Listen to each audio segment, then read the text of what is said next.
So you don't need a leash there because you're going to give them their needs. Cesar Millan is arguably one of the most famous dog trainers in the world, but he looks at things a little differently. For me, I became a dog walker, and that's when I said, I'm not going to train dogs, I'm going to train people. That's been Cesar's motto from the start, but the road to success was rough. In 1990, at the age of 21, he crossed the border from Mexico illegally with nothing but a dream: to work with animals. With no money and no reputation, Cesar had to get creative. He walked packs of dogs up to 40 at a time in some of the roughest neighborhoods in Los Angeles. Walking turned to training using his own dog psychology method. When you first proposed this, I'm sure people were like, I don't know what you're talking about. They never seen a Mexican guy walking a pack of dogs. Right. You know what I mean? But connecting with animals was in his blood. He grew up on a farm. It's a good donkey. He's a good donkey. He's a lap donkey. Yeah, he's a lap donkey. He loves to give fives. Cesar's love of animals as a boy, especially dogs, earned him the nickname El Perrero, the dog herder. To me, it was a family tradition. Right.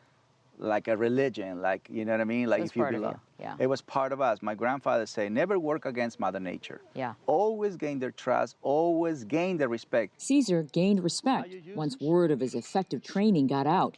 From El Perrero, Cesar became the dog whisperer, which then led to a successful television show, books, and other related products. Because you have to project this relaxed state.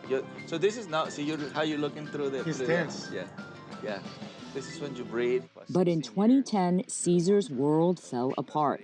His best friend and right-hand dog, Daddy, died. His wife asked for a divorce.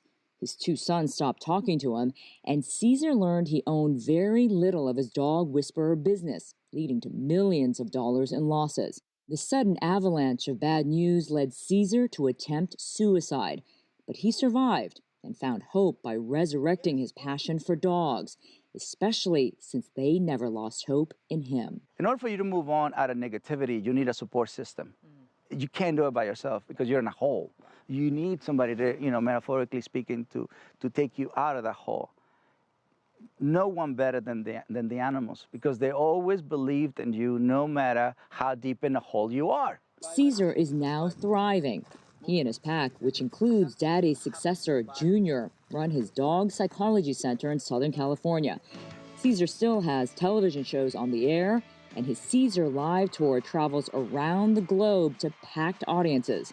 This summer, Cesar will take the tour to China for the first time. I think it can be an asset for Asia, China, to understand. It's a perception, it's really understanding the formula, how to have a balanced and harmonious relationship with a dog. The timing couldn't be better for his tour, given that this year, China and much of Asia will celebrate the Year of the Dog. But for Cesar and his pack, every year is the year of man's best friend. May Lee, CGTN, Santa Clarita.